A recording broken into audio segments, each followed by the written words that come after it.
Good evening, everyone. My name is Kim Riley, and I am the founder of the Transition Academy, Special Needs College and Career Planning Center, and the host of Tuesday Talks. Tonight's topic could not be more timely and relevant, and I'm so excited that you all were here. We had a very lively conversation this morning, and everyone is just ready to rock and roll and apply the information that they learned. And we'll go ahead and just kind of give just a little background. Today's topic, of course, is sexuality in youth with disabilities. Specifically, we're going to talk through how to have the talk with our children. And this is the first of a two-part series. And so tonight we have a top 10 list, we have another list, and we will, and then next week, we dig a little deeper and jump in further. Our speaker tonight is Dr. Darrel Lang. He is a local disability sexpert, and he has some awesome information to share with us, and I will turn it over to him right away. Thank you, Kim. I appreciate being here, and we only have an hour to go through a lot, and we'll get started. Just so you have a background of me, I'm a retired college professor. I was involved in education for 43 years, both in the public schools and in higher ed in the states of New York, Iowa, Kansas, and Wisconsin. So that means I couldn't keep a job, so I kept moving around. And but I do this workshop actually all over the world, and it's a topical area that's so needed. I had a student one time, well, an individual that she was getting her doctorate in health education, and her dissertation was on human sexuality in special populations, and she was actually at the University of Florida. So she did a survey of special education teachers to find out how many of them have ever had a course in human sexuality. And in that group that she had, she studied all the special ed teachers, and she actually had a good response, like 75% return on her survey, which is phenomenal. But she found out that 92% of the teachers teaching special ed had never had a course in how to teach human sexuality, and a larger percentage of them had never had a course themselves on teaching on human sexuality, period. And yet that's a basic part of what enters into their lives. So, this is an area that needs to be addressed. So we'll kind of go with that and plug in whatever you want to whenever we get to that point. We'll do some PowerPoints here, and then we'll do some questioning, and then we'll go from there. So, all right. So Kim, why don't you go ahead with the top 10 list here. I'm kind of like David Letterman. He has this top 10 list with the top 10 reasons why we should teach human sexuality education to people with disabilities. And so if we start with our number 10, if you go to that one, Kim, one of the things is they have low reading ability may hinder learning from written materials. And that's the problem we have, people look at it and they say, well, we got to do this in a written form. You don't have to do it in written form. It could be in pictures, it could be drawings. And there's so many things you could do with technology today, but it doesn't have to be written. That I just don't want to get into that particular point. One of the points I will tell you is I will send to Kim a listing of all kinds of resources, of books that you can get. Some of these books are have come out in the last 2 years, one on autism and sexuality, which is excellent. And so it could be some good resources for you whenever the bookstores open up again. So you'll be able to go to that section of the bookstore and buy it and not feel guilty buying it. But it's an interesting thing when you talk about sexuality. We're the most developed country in the world, and yet we lead the developed countries in children having children. And the reason for that is, my opinion, is most people are uncomfortable with their own sexuality. if I were to ask you to think about this, where did you most get your sexuality education? From our peers, and most of it was misinformation. Uh, I remember my mother, who never worked outside the home to any extent. My father was a mechanic, and my mother was from Wisconsin, very conservative farm girl, and my dad was a Chicago kid out of Chicago, who was an orphan at the age of 12 in 1928. Started the Depression. Think about that. And I asked my mom a question about when I was in junior high about something related to sex, and she said, "Go ask your dad." I asked my dad. He told me a dirty joke. That was my instruction, which is ridiculous. I have two children, or we have two children, and they're 47 and 45. 47-year-old is single and available if anybody will take them off our hands. The 45-year-old has three children. They're 17, 14, and 8. And so she's both kids, both of our children. Uh, we were very open with them. We asked questions. We answered questions. We listened. We watched them. Unfortunately, they had peers who the parents would call me and say, "Would you talk to my daughter, or would you talk to my son about sex?" And I go, "No, that's your job, not my job." And so it's important that we have a communication with our own children. So go to number 9, if we could. Many people with disabilities don't know when and who to ask questions. That's the general population too. You know, um, people know where your arm is, where your heart is, where your lungs are, where your stomach is, all that. But when you ask about your genitalia, they kind of clam up because they don't want to talk about it. That's part of who we are, and I'll talk a little bit about that as we move along. But um, you know, who's the best person to talk to them about with their children about sexuality as their parents? Um, Yeah. yeah, you alone do it, but you don't do it alone. You do it in different ways and with other people. And parents are the primary sex educators of their children, whether they do it right or wrong, but the primary sex educator of the children. Anybody else who comes in contact, whether it be their classroom teachers or their guidance counselors or social workers or any person who's working with their children, they are also part of that too. But we all have to keep in mind of what our responsibilities are. All right, next slide. I like this one. It says, "Do my parents know you're here? You're not likely. I'm not sure when puberty is going to hit." One of the things about puberty is males go through puberty between the ages of 12 and 16. Females between the ages of 9 and 17. That's the average. Now, the best way you can look at that, and when you think about puberty, is uh, all you have to. If you were to look at your mother, if you're a female, you'd say, "Okay, mom, when did you go? When did you get your period? When did you first get your period?" If she'll talk to you about that, uh, that's a pretty good indication when you're going to get your period, or your grandmother. Sometime you follow that pattern. So there's that aspect. Another aspect is when a child is both males and females when they're overweight. Your hormones are produced by the amount of body fat that a person has. And so that's why sometimes kids will go through puberty at earlier ages. And you need to understand how to talk to children about puberty, about the changes that are going to occur, not only with the males and the females, but also the changes that are the importance of, you got to take a shower once in a while, not every Saturday.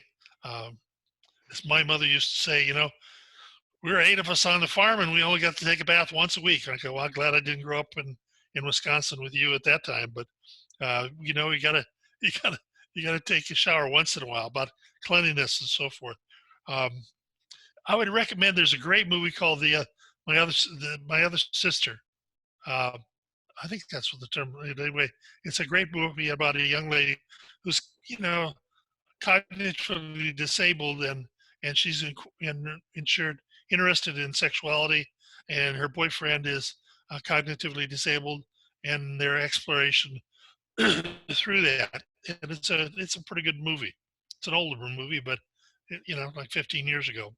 But it's important that we talk about puberty. Next slide.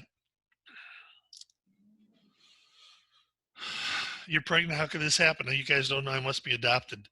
There's a lot of pregnancies occur, and it's because nobody seems to know what's going on. You know, uh, as a parent, we're responsible for our children. Unfortunately, we sometimes don't feel it's our responsibility, but we are responsible for them. And I don't have to lecture anybody on parenting. That's just important because we have to watch our kids, and to watch kids, that means visually and also listen. So you're watching them by listening, and towards the end there'll be some listing that'll talk about some questions that you could ask, and you have to. All right, next slide. Number 8, desire to please people and become easily exploited. Self-concept is the keystone of human sexuality. If you did nothing more than enhance the self of a student, you've done more than 90% of the people teaching human sexuality. There's more to human sexuality than plumbing. Okay, so kids will want to be part of it, and so if they, let's say you have a young man in the hallway, and I'll use myself as his name, and his name is Darrel, and I want to be like everybody else in the hall, and so the 4 or 5 guys say, all right, Darrel, if you want to be with us, you got to go over and pull Kim's bra strap. So I go over and pull Kim's bra strap. Who gets in trouble? Not the guys, me. But I wanted to be part of that, and so what happens is they can be very easily exploited to do things that you don't want them to do. So number 7. They don't have the basic knowledge. Let me tell you, there's a lot of Americans, I'll just say a lot of Americans, a lot of people in the United States don't have the basic knowledge. When I was teaching, when I was a faculty member at Emporia State University in the mid-'80s, in 1987, the Kansas Department of Education mandated comprehensive human sexuality education. And I had 25 superintendents take a 3-hour graduate class from me. I had them 3 hours a day, 5 days a week for 3 weeks. Now the mean age was 51. They all had their master's degree or doctorate. And in the first hour of class, I gave them a 100-point knowledge test on sexuality that was geared towards 12th grade students. The average score was 51 out of 100, which is terrible. And 3 weeks later, the average score was 83, but that's, of course, due to great instruction on my part. But the point is they didn't have the good information. There are a lot of people who have no clue about what's going on in their body. They can't even use correct terminology. And I'll use this in many terms that I'll probably repeat it a couple of times. You can all see this. This is my hand. It's not called a waiver. It's a hand, okay? As a male, I have a penis. Now, I'm not going to show that on the screen. Please, I'm not going to do that, okay? But it's a penis. But it's not called a one-eyed trouser snake, heat-seeking missile, Mr. Happy, the big ones.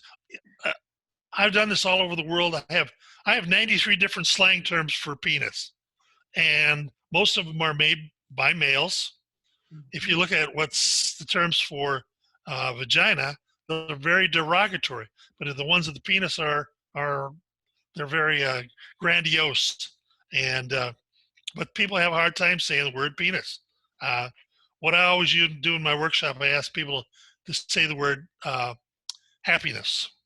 Then I'd say happiness, and then they'll go happiness. Finally, I just have them say penis, and I'll tell them the next time you're in church, and the minister, or the rabbi, or the priest are up in the pulpit talking, and they talk about happiness, you'll know what they're talking about. Nobody else will. You can have a little laughter through the whole thing. So always when you hear the word happiness, that'll stick in your mind forever. I know it will. All right. Number 6. Where did I come from? Fathers, a boy says to his dad, where did I come from? The father says, oh, no, I don't know. I've been waiting for this question. How am I going to answer? He said, okay.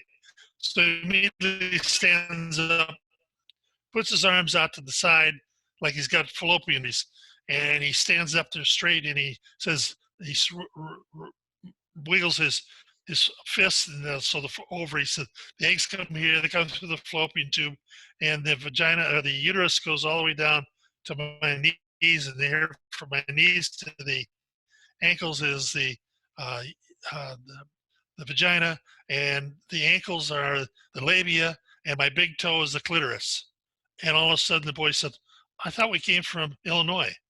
Where did it come from? Ask a question. What do you mean by that? You don't mean you all have to start going into graphic details on things. What do you mean by that? Where did it come from? But it's an opportunity, teachable moment. And often parents will say, how do I do this? I said, put them in the car, tell them you're taking them to the mall. Kids love to go to the malls if they can find one anymore. So they go to the mall and just drive around forever, and you got a chance to talk to them. Okay. Lee Summit. Next slide, please. We have abstinence, but we also have to talk about preventing STDs and STIs. Abstinence is important. We want kids to be abstinent, but that doesn't happen. In fact, most of the programs that were developed under abstinence only failed. I'll just say that because a lot of it was misinformation, incorrect, not medically accurate, or research-based. We have 27 different STDs or STIs. You can be treated for all of them. You can be cured of all of them but 2. And it's something we need to deal with. And it's an understanding, again, of our body, and understanding about if something's different in me. Okay, next slide. Number 5, they have the same hormones and urges, have the same choices as their peers. You develop when you're developing physiologically, your frontal lobe, which controls decision making, starts around 11 or 12, and it's not fully developed till you probably for their frontal lobe to develop. Darrel, can you just repeat that age? It kind of just never develops. You probably know some of those people. Okay.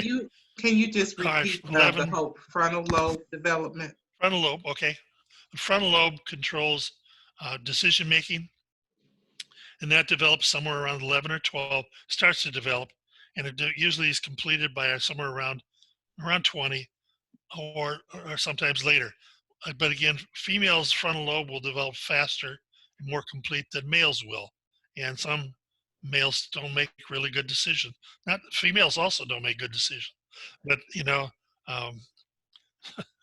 as a male, I can say that some of us are just kind of hard at making decisions. All right, next slide. Teen hormones, so it's been raging since the Pilgrims been around. Half the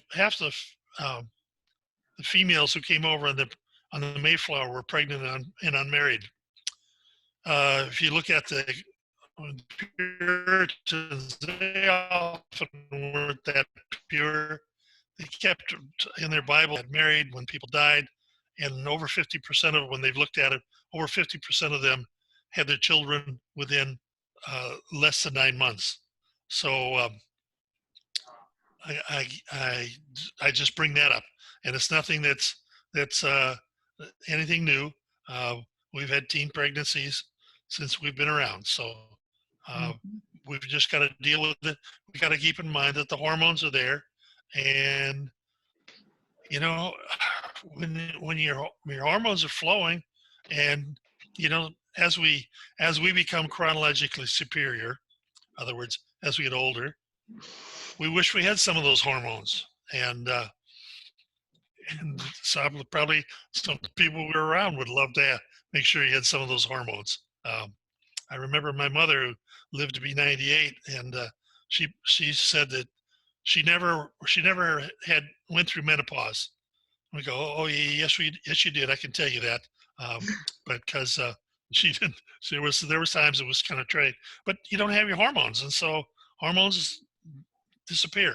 So But we also have to keep in mind that they are flowing once puberty starts, actually before puberty starts. Okay, next slide. Limited social skills. There are a lot of people in the general population have limited social skills. And so what we have to do is we have to work with our children, our students, and and we have to repeat over and over again on some things too, so they become aware of what they should do socially and not do socially. Sometimes they will take things completely out of context, and we have to work with that in that capacity. Next one. Well, do they have low self-esteem and do anything to be accepted? As they said, the keystone of human sexuality is self-concept, and self-esteem is that attitude part of one's self-concept. And sometimes we'll do anything, like I gave you the example of Darrel snapping Kim's bra strap. Excuse me for saying that, Kim, but I was just going to use you in that context. But they do things like that, and they just want to be part of everything else. Who doesn't want to be part of a group? All right, number 2. Number 2. There we go. IDEA, Individual Disability Education Act. That's where it is. When you have your children are in school and you're working with an IEP, all the teachers, I do workshops around the country on, one of the things I will tell them, and I'll ask them, do you include in your IEP anything on human sexuality? I would honestly say that somewhere in the high 90s never do. I said, why not? And they go, oh, we got so many other things. They go, oh, you got to deal with this too. This is something else we have to deal. So if your students are in a school setting, ask them, why don't they put that on their IEP, something dealing with human sexuality. And okay, next slide. Number 1, because they're people first, and like all people have the right to know all that they can comprehend that will enable them to become sexually healthy persons. We want to be physically healthy. We want to be mentally, emotionally healthy. We want to be socially healthy. We also want to be sexually healthy. There are a lot of people in this world who are not sexually healthy. Just watch the news all the time. And what we have to do is we have to become aware of where we are and who we are, and helping kids and individuals to be sexually healthy individuals. And we do that through giving them information that they can understand at their level. Now, if you had a student who was chronologically was 18, but functioned at a 7-year-old level, there are certain things that you would teach, certain things you wouldn't teach. And I can include those resources for I send to Kim, where it's broken down K through 12 human sexuality education. So you see what is K3, 4, 6, 7th, 8th, 9 through 12 grade levels. So if you had somebody in K through 3 and they're functioning at, say, 6th grade level, these are the things that you want to think about making sure that they're educated on. All right, next slide. We have to be an askable parent. Parents are the primary sex educators of the children, whether they do it right or wrong. But you gotta be askable. You have to be able to receive the questions. And you can receive those questions by listening with your eyes and with your ears, looking at body posture, things like that that you'll see in the list that I provide later on. All right, give us next slide. We need to explain puberty and out-of-body changes. Not only menstruation, but also nocturnal emissions. We need to talk about that. It's just,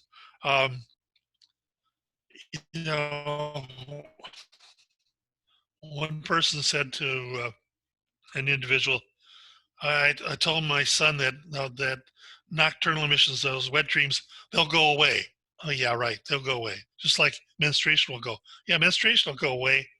Once you start to become chronologically superior, it changes drastically. I mean, give you an example. We look at the ovaries, and I remember when I took gross anatomy with the cadavers, and and you look at an ovary of a 16-year-old female, it's very smooth and kind of looks like the size of an almond.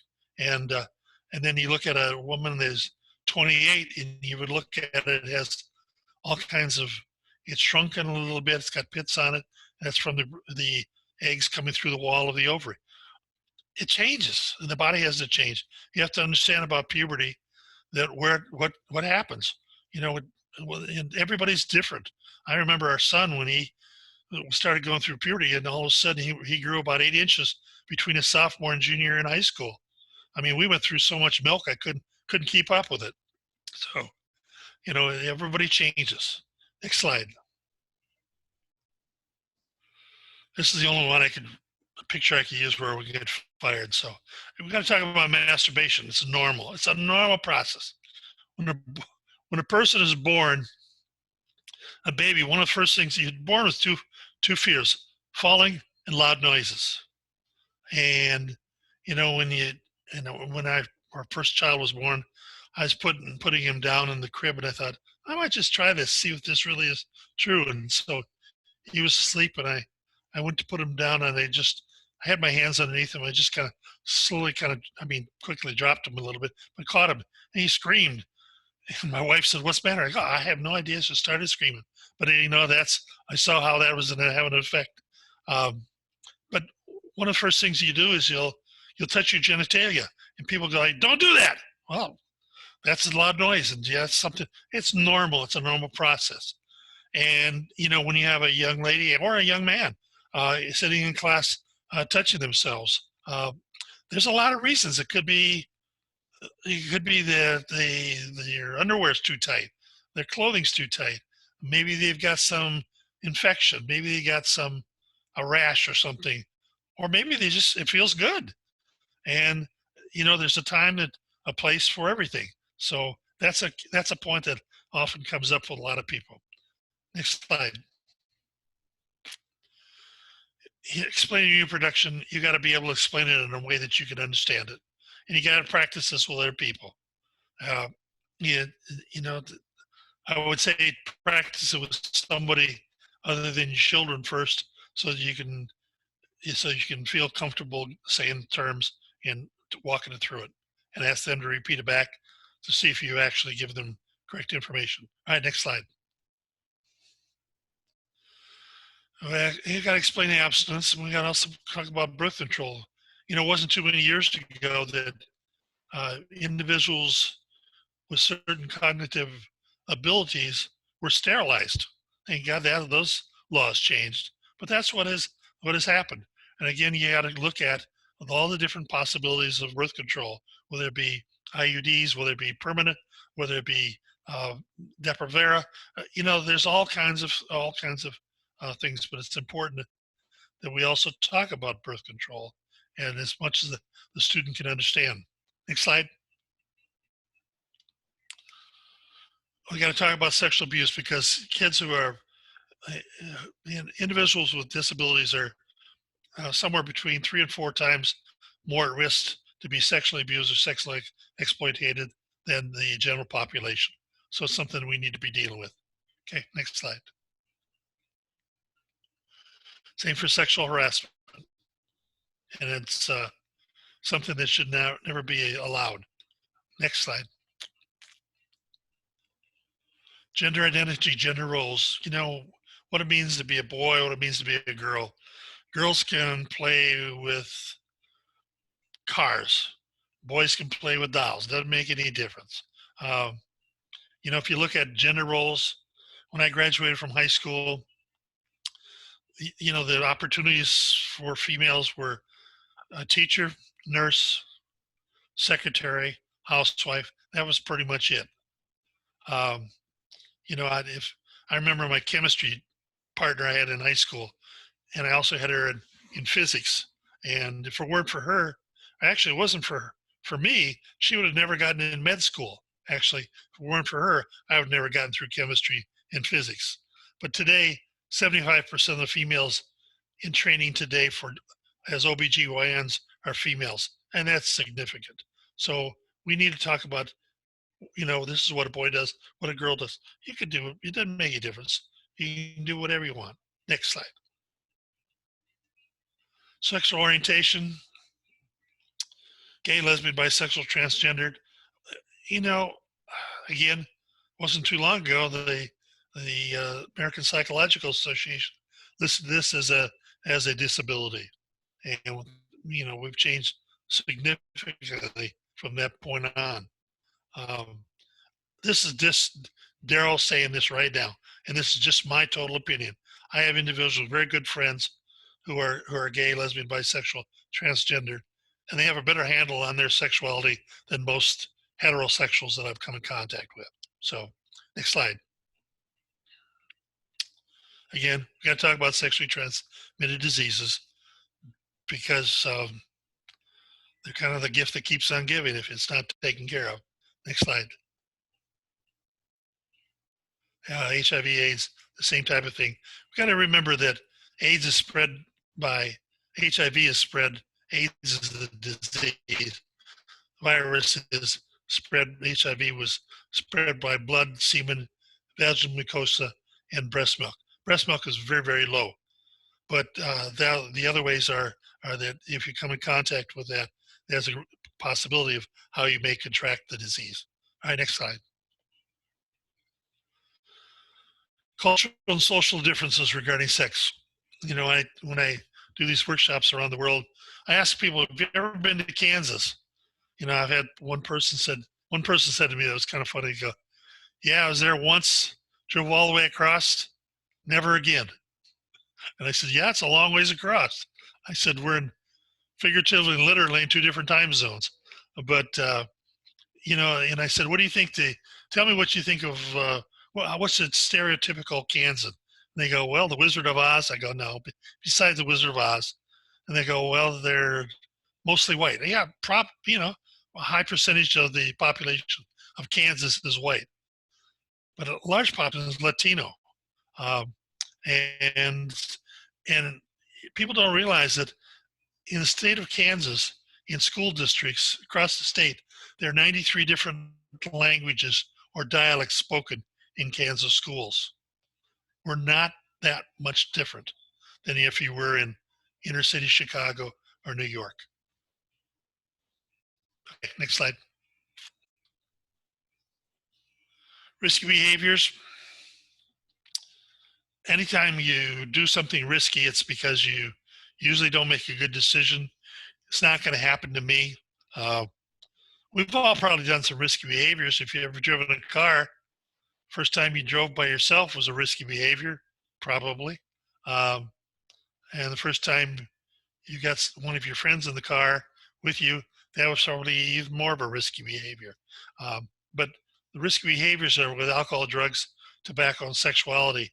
The CDC looks at 5 or basically 6 areas of risk behavior: alcohol, drugs, tobacco, physical activity, nutrition, and intentional, unintentional injuries, and sexual behavior. And so we have to look at the combinations of all those. And that's to kind of go with the sexuality aspect as we talk about it. Next slide. And talking to kids, the children with intimate details. You're the primary sex educator of your children, whether you do it right, but also any person the child comes in contact with can also be part of that parent. In all the years that I taught in the public schools and also in the universities, I've many times I felt like a parent of those students, and they will often share with you intimate details that they maybe not share with their parents. But you as a parent have to say, open up to them and ask questions. And if you're uncomfortable, say, I'm uncomfortable. If they ask you a question you don't know, say, I don't know, but I'll find out. I've only been doing this, I was in education for 43 years. I've been retired for 6, so almost 50 years. And this is my specialty, and I don't know it all. And if I ever get to the point where I think I know it all, it's time for me to quit. And so we got to say, I don't know, but I'll find out. That's important. Next slide. I think that's it. All right, so we open it up now for questions. So if anybody has a question, we can start and go from there. So Right, Kim? We'll do it that way. That sounds good.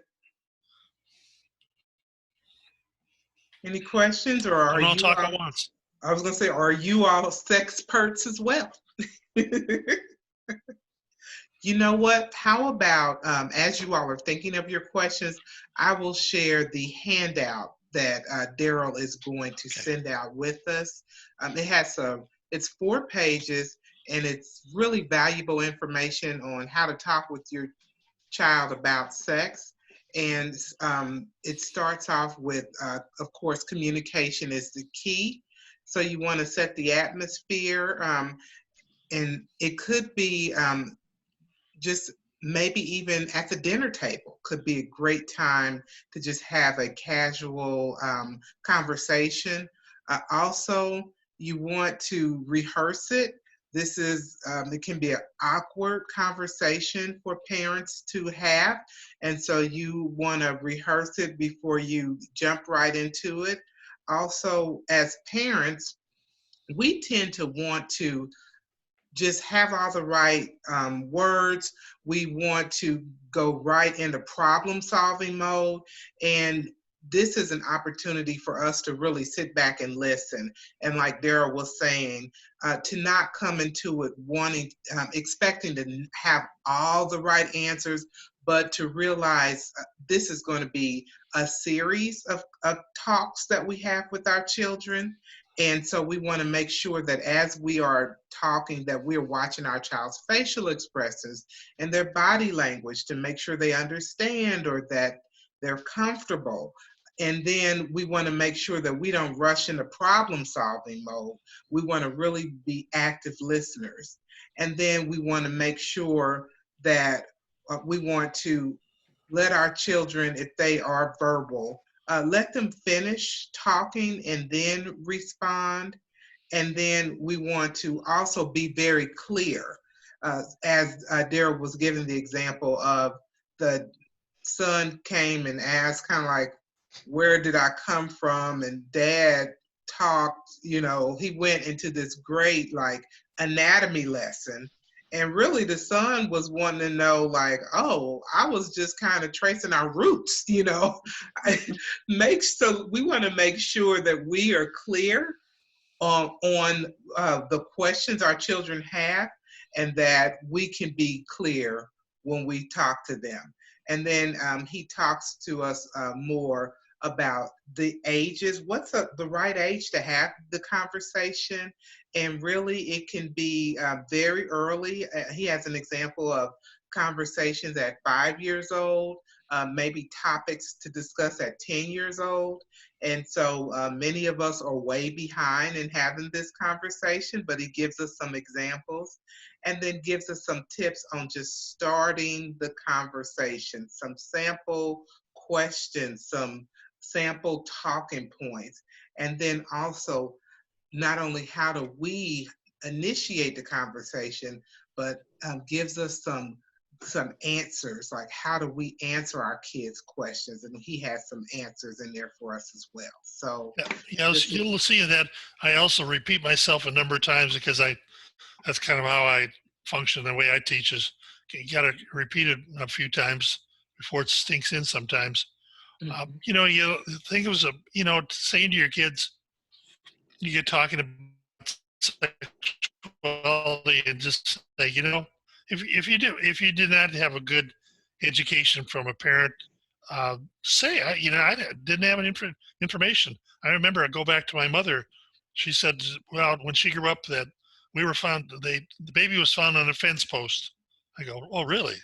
You believe that? Well, that's what my mother said. I go, oh, I'm not gonna say nothing about my grandmother, but that's that's how they were taught. The stork brought you. Okay.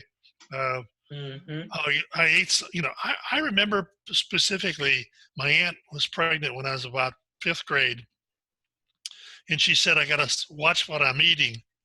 And I remember watching her because she was pregnant, and I thought, if I eat those same foods, am I going to get pregnant? I mean, seriously. I mean, that's the lack of knowledge that I had, and but there's a lot of kids like that.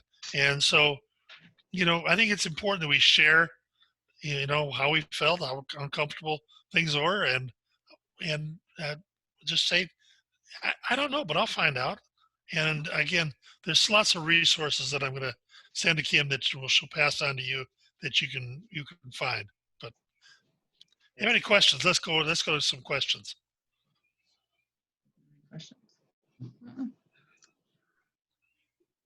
We have a 15-year-old that's going through questioning. So, you know, questioning what's happening. He's not very verbal, but we get the cues. We get the cues of he'll sit down to use the restroom and he'll grab his underwear and say, "It's a little bit wet, Mom," and that's it. And I'm lost. I know why it's a little wet. I understand why it's a little wet, but I don't know how to explain that to him.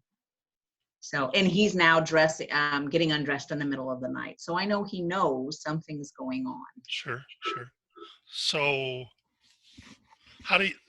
so you're not sure how to address that. Is that what you're saying? Yeah, I don't know. I have no clue where to even begin. Okay. We don't have any clue. Okay. Well, we've attempted to have the conversation with him to let him know that, you know, Sure. that is your body and that is your right. That's your privilege. That's private. That's for you. That's right. I mean, because like Mary said, there for a while we were having problems with him, you know, publicly kind of exploring with his hands. It's not really, you know, any masturbation, but like a Ted Bundy or Al Bundy type deal, you know, walking around with your hands in your pants and stuff. Right. And Yeah. we tried to explain to him the best we could that those are, you know, that's a time to be alone for your room. Right. If you need to do that, you know, there's nothing wrong with it, but that's something that you do in private. Right. Yeah. That's about it. Yeah. That's about the extent of where we were gone. Yeah. It goes back to the social skills, and you know, just because cowboys in Texas have their hands in their pants doesn't mean that that's acceptable. You know, so socially that's not. But I think one of the things I think your way you're approaching, you're saying you're aware of what he says, and you might say, okay, do you know why that's happens? Is because you're starting to, your body's changing, and you get excited. You're thinking about somebody or something, and in touching yourself, you may get what's called an erection, where your penis gets hard, and then you have what's called an ejaculation. You can say the word. I would say the word, but you can say that, and that's normal. But it's something that's done in private. It's done in your bedroom or in the bathroom. Yeah. At the house, not at the neighbor's house. Okay. Right. Yeah. There's a friend of mine was a special ed teacher, and she had a self-contained classroom, and she had a pair of, she had like 7 students in 2 pairs, which is, still a lot of work with all that. And she had a young lady who would continually start to masturbate. Well, the way she worked it out is that she would grab her ear, kind of like Carol Burnett always used to grab her ear, and it was making a point to, it meant something about her grandmother or something. Anyway, she would grab her ear, and the teacher would grab her own ear, which meant to say this young lady that she would go to the bathroom. It's time to go to the bathroom. And she would go in, and she would go into the restroom in the classroom, and that was fine for her to masturbate. She would talk to her parents, the parent about it. They explained the process, and it always came down to about 9:45 in the morning. And so she was looking for this, and that they shared with her that this is something that you do only in your home, only in your bathroom at home, or only in the bathroom here at school, in my classroom, not in the hallway down the hall. But it was something she had to constantly deal with over and over and over again. You got to be one step at a time, but that's the way to start in on that. And then, I think it's important that we don't, and I'm not saying that you do this, but sometimes I know that this has been a shaming process of children, and whether it be a male or whether it be female. And with female, you have to be very careful, because sometimes there is insertion of something into the vagina, which can cause damage. And so you have to be careful with that too, and explain that this is something you do not put anything in there. Um, this is something that you only touch. The only people who touch you there are your doctor, or your mom or dad to help you, or grandma to help you, or someone that they can trust to be, not Darrel down the street. Okay, because you don't know anything about Darrel down the street. Okay, so I think you understand what I'm saying with that. Does that help a little bit? Yes. Yeah. Thank you. Very much. All right. Thank you. Yeah. Any other questions or comments?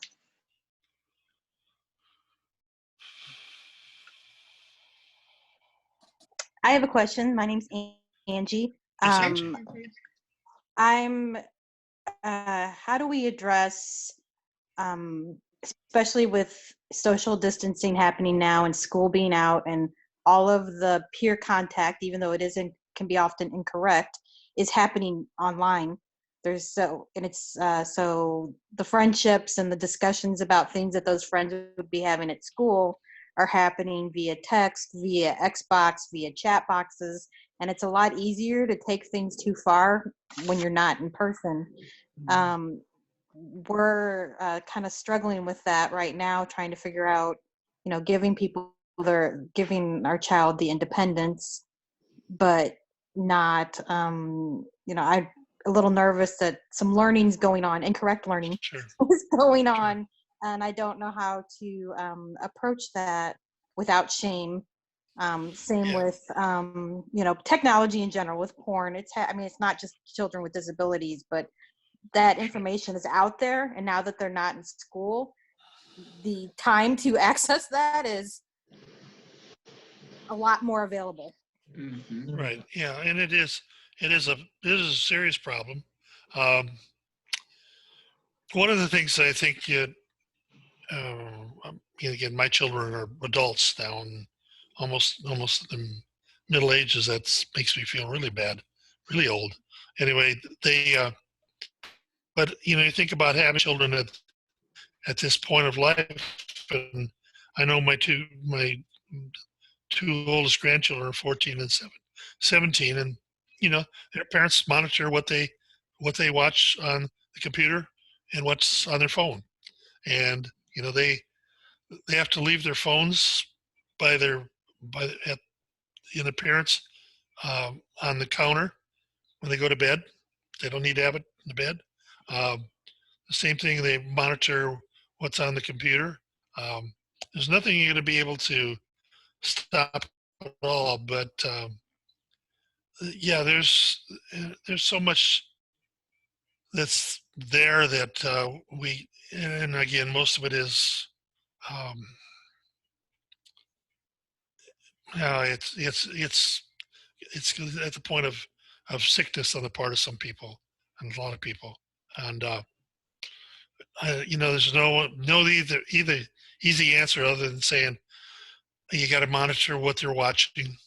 That means go ahead. Can you give us an idea of, so even at all abilities, with technology at your fingertips, it's very easy to innocently want to type, we've started these talks a long time ago. I have a 16-year-old and a 20-year-old, but it's so easy to start typing girls kiss because you just are curious about a kiss. Yeah. And it leads straight to some, pretty graphic stuff. Sure. And I'm trying to figure out how to, without shaming, explain that that's not real. That's not reality. That's not how dating works. That's not how sex works. But I don't really have an option to go, but this is how it works. Right. Yeah. Except for my own words. Yeah. Well, all I can say is you just got to monitor it. And the other thing is you just say, I can have this checked at any time, and I trust you, but I also want you to understand that anything that you say, any of us, that we type on on our phones or email, there's a fingerprint that'll be there forever.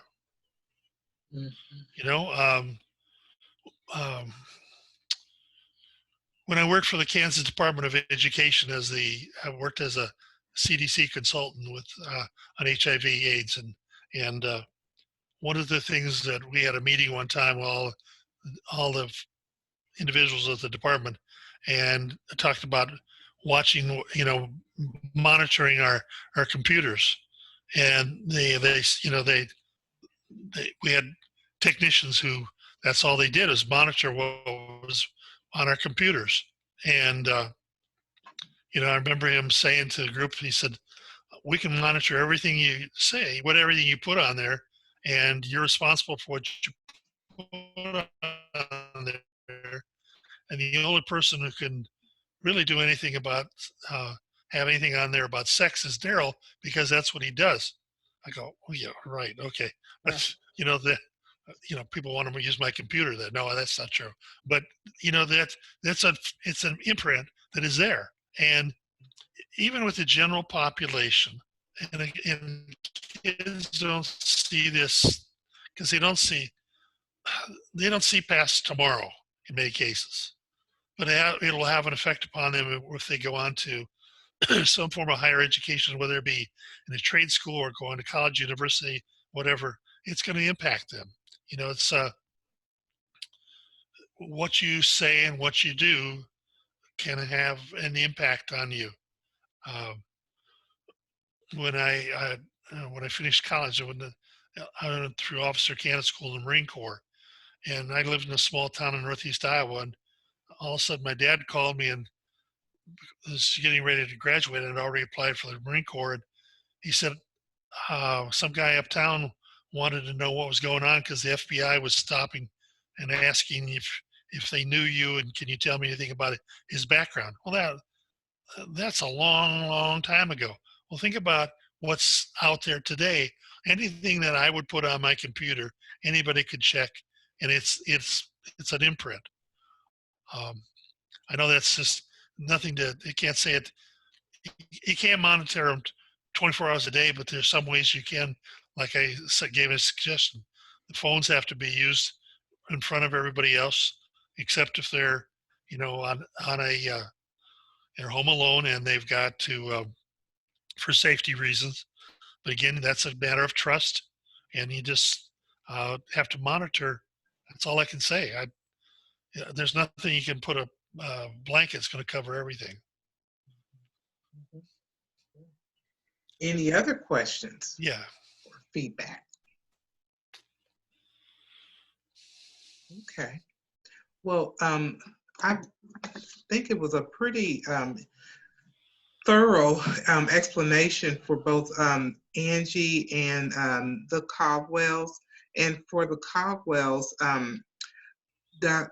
Darrel has made a very generous offer to provide one-on-one coaching for up to 3 families to have the talk. And so I know how it is. Like we all go to these conferences and we are so pumped, and then it's time to like put it into action, and it's like, oh wait a minute. So I was wondering if you all would be interested in me connecting you with Darrel, and then he could kind of walk and talk you through it so that you could feel comfortable moving forward. Is that something you're interested in? We would be interested, yes. Yes. Okay. Glad to help out as much as I can. That would be awesome. I will connect you all after this call, and we're hoping that you have the conversation this week, and then if you could join us next week, and if you care to share, that would do a great deal. You know how it is in our community. So many of us, we think it's only us. We have our heads in the sand, and so as we try to build community, it's always helpful for families to share. So if you would be interested, that would be awesome. Okay. Good. Great. Good to see all of you, and thanks for calling in and showing the interest. And I will begin glad to help in any way I can. Great. One of the nuggets that we do every week is we have a sharing. We have a little resource sharing section, and so this week, one of the resources that I wanted to share was at the Autism Society of America. They have a COVID toolkit that's already been accessed by 57,000 people. And they're also offering weekly Facebook Live series during quarantine. So I will send the links to those if anyone is interested in viewing those.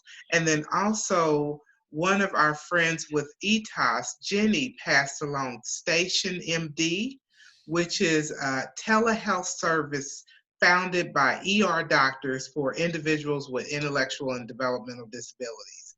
And so right now, with the hospitals full and just on alert in general, it's a great resource for those of us who can reach out, get the help that we need without maybe having to leave the house, and at least giving us advice. One of the resources it shares is they can talk with the parents and then say, if you go to the ER, we will set up a time and kind of give them a heads up so that your process will go a little smoother. So those are a couple of resources that I'll be passing along to you, along with tonight's presentation, as well as for the, let's see, there's also more of the 4-page top tricks and tips list for us to have the talk.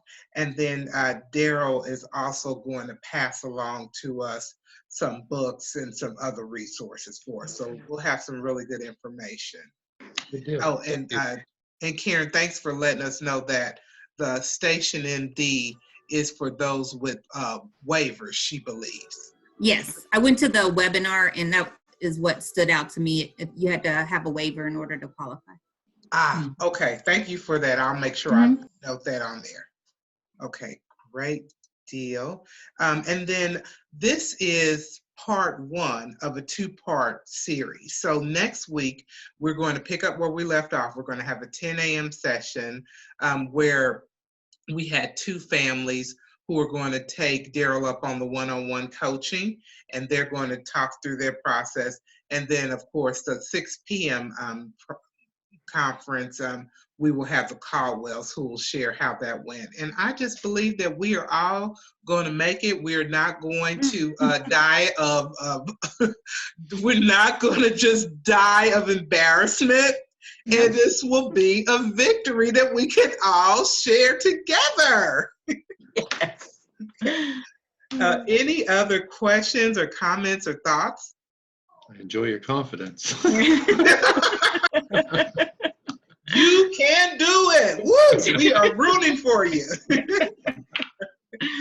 Well, thank you all, everyone, for joining us on Tuesday Talks. We will make sure those, we have some new faces. We'll add you to our mailing list. And what we do is I send a little recap every week where, because we're all overwhelmed and we're all kind of in overload with Zoom conference, I kind of say, I let people scroll to parts that may interest them most.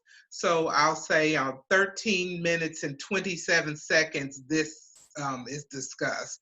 And so along with the resource list. So I will add you all to that list and you can stay engaged and we can keep going. Our goal was and is to make sure that we as a disability community are united, that we are stronger, and that we are better after this pandemic ends. So thank you all so very much. Thank you.